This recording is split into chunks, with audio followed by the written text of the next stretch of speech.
Guys, I'm gonna be completely honest. If I have fuck you money, I'm buying like a brownstone in the middle of the city.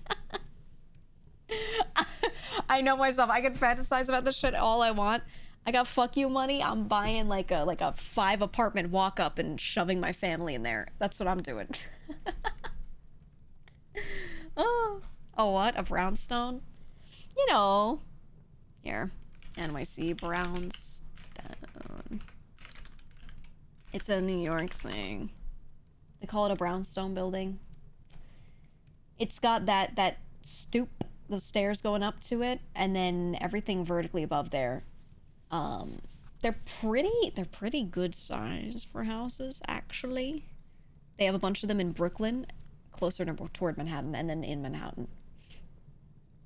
This kind of house is illegal in most of the country. Yep. It's true. It's true. No, if I had fuck you money, I'm buying a larger brownstone. That's what I'm doing. That's what they're called? Yeah. The classic brownstone was just like a much better row house. They're very tall. If you own the whole thing, the whole original house, it's a pretty big house. It's a nice size. A lot of them have been converted. They've been converted so that each floor is like its own apartment. Or sometimes there are multiple floors per apartment and it's just separated into smaller ones. And the staircase was turned into hallways when it used to not be hallways, it used to be an open staircase. So there are a bunch of buildings that are old brownstones that are that. But I would buy one that is all one still, and I would just, you know. There you go. There you go. But I would love it. I would love it. That's what I would get if I was ultra mega rich. I'd get myself a nice brownstone. One of the ones that, actually a good number of them have a tiny backyard. I would get one with one of those. And I'd live in it until I died. Easy. Yeah, exactly as Blazing said. You're like, why are they illegal? Blazing said, zoning laws prevent medium density mixed residential in most places. Which is stupid because it's, in my opinion, like the best way to live. Medium density, okay? So it's not super high density, so you're tripping over people. But it's dense enough that you have enough people living in an area that small businesses, mom and pop shops can be sustained in the area. Okay? And you don't need cars. Public transport is very accessible because you have enough people that there's enough public transport. But again, it's not so dense that you like can't get anywhere without tripping over people, okay? A lot of the city, the non-ultra crowded parts of the city are like that. Yeah, premium bodega land, exactly. It's the best. It's wonderful. And I think that is how a lot of cities should be built. It should be built up in medium density like that. But again, whenever you have medium density, they don't let it be mixed use. And then you get these like dead zones where it's medium density housing, but you have to drive in and out of it because there's no public transport in and out. And then there's no like food or amenities or anything. So it just doesn't work out. And then people would rather just buy a house in the suburbs than that when there's like no reason to be in that density. You know, like if being that density doesn't give you the ability to walk to get food and walk to everything you need, then why live in it? Just go get a house with a yard, right? It makes sense. So yeah, that's why a lot of cities that are built that way are uniquely that way, and new areas like that don't pop up. There's just zoning laws don't let you do that. So 1 month studying abroad in a dorm that was right next to a small grocery store radicalized me. It's so hard to explain how different the lifestyle is when like zoning's different until someone actually lives in that for a while and they get to experience what it's like to just to live somewhere in relative comfort, not even the most dense area ever, and to just walk outside and walk to get whatever food, and the food is affordable. Okay? And the public transport around you is affordable. Once you experience that, you're like, holy fuck. This is the world. This is the future. But I don't know, man. Everything's too damn far in the suburbs, no community either. That's the other thing, like the amount of stuff you can do. So I'll talk all the time about all these little things I used to do. I used to do this, I used to do that, I used to have this hobby, whatever. And people would be like, oh my God, how'd you do all that stuff? And I'd be like, I lived in an area with enough density that the community did shit. There was a lot of community and I met a lot of people. And so we'd be like, oh, you want to go play this? You want to go do that? Let's go do it. And there were a lot of places that ran these things for free if you lived in the area, etc. Right? Like when you live in a city, this is the kind of shit that just comes up because you have community that's really strong. And I would try to explain this and people would be like, what do you mean? Yeah, there's nothing to do in the suburbs. It's true. It's true. If you were raised in the suburbs, there's like nothing for you. It's only the stuff that your school decides to offer to you. And then if you go to pay for classes, and it's always like dance classes or karate classes, you know, or like, it's like one of the same 10 things. And I feel like it sucks because there's so little opportunity to do new, interesting stuff. But, you know, but now cities are so expensive right now. So it just sucks, man. And it now used to be affordable, but nowadays not so much. Depends on where you are. It depends on where you are heavily. I don't know. Yeah, and he's designed around cars. It's true. Everything's designed for you to have a car and be able to drive to everything else. And I don't like it. I don't like it. I don't like it at all. You had an ex that tried to sell you the suburbs, and his ass deadass told you, we can walk over to the Wendy's and get a Frosty, and we can ride our bikes 20 minutes to see our friends.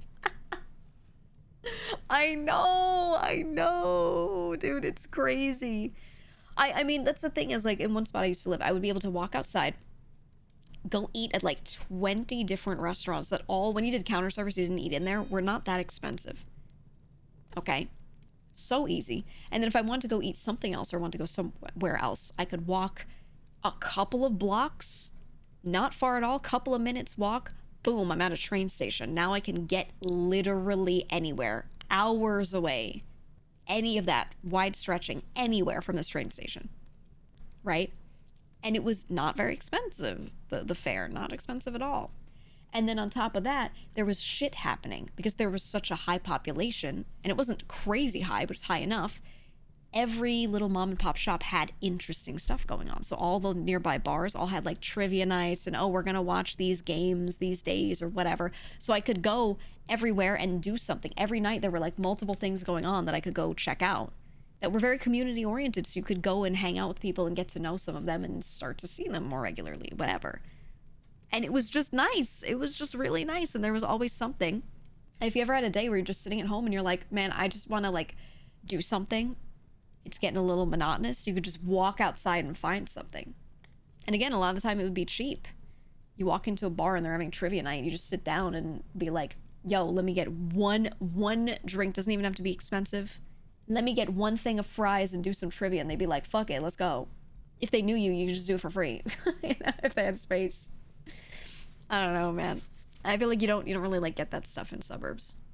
You really don't. You just don't. He said, luckily apartments in the city aren't more expensive than a mortgage 10 years ago, at least.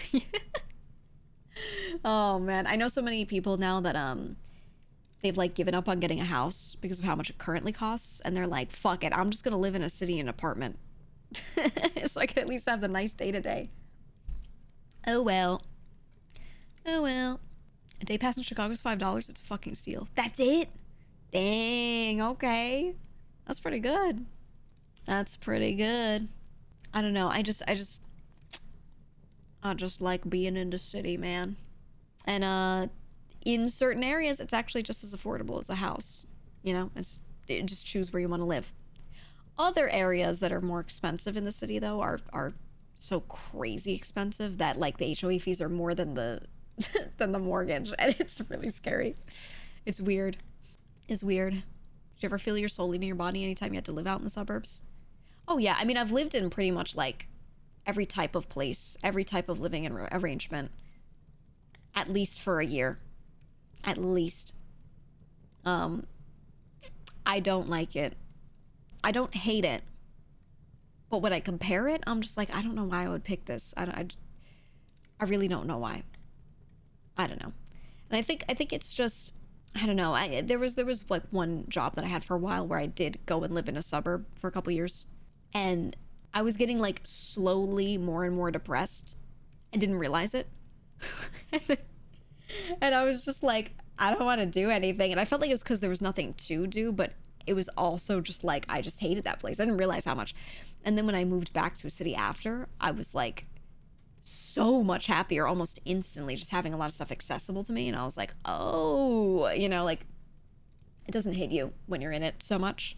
And it just fucking soaked. It just soaked. It stunk. I don't know. As a European, I never understood the concept of suburbs. It's like they looked at how villages here look like and then missed the point of them entirely. It's just car-centric, that's all. I kind of get it. I just think it's executed poorly. I mean, suburbs were built the way they were mostly because that was what got the builders the most money. Or whoever was developing the land and selling it, that's what got them the most money. And housing was needed. So some people kind of came up with ideas of, let's just make a bunch of houses of the same couple of floor plans, sell them as packages, develop all these lands and these streets. People have cars nowadays, so they can just drive to the nearest thing, right? And it was just the idea of people that want to be a little further from the city so they can have their own house, can have this. And then it just went from there. It just evolved from there into the whatever shit it is now, right? It's just how it is. Okay, but why do you keep mostly building everything to still be car-centric? Because people are used to it. And people have them. That's all. A lot of people own cars because they currently live in that, right? Like, everyone switched to suburban living at some point. So now that means they all have a house and a car.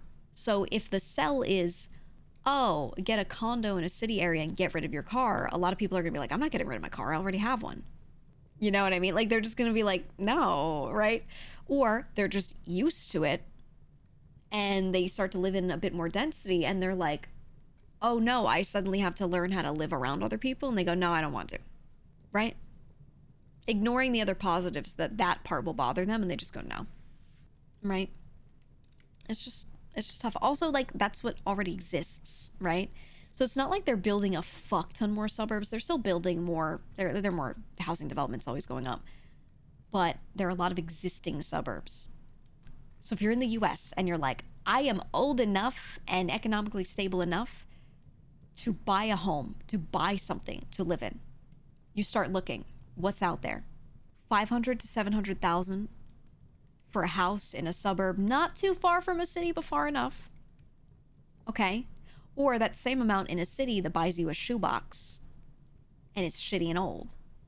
You know, people are just going to look at the space to dollar value and look at that over the lifestyle, over the, oh, what businesses are walkable from here, blah, blah, blah. They're just going to be like, okay, but I could get, 2,500 square feet, 3,000 square feet for this price. Whereas if I went into the city, I'd get like a 1,200 maximum for this price. And I won't have a yard. I won't have all these things. So they would just go for the suburban home, So it's no wonder people still want to just go for the suburban home. Because when they're putting their own dollars up for it and they're looking at the space value that they get, they're calculating in their head, like, the most important factor here is dollar per square foot. And, they're just going to pick that. They're going to pick that. It's also more available. There's just more supply, Said, hey, GEEGA, gotta go. My fiance's done getting ready for work. Have a great rest of the day. Oh, we got someone bragging about having a fiance. Oh, must be nice. Must be fucking nice. You're gonna make chat cry. You can't say that here.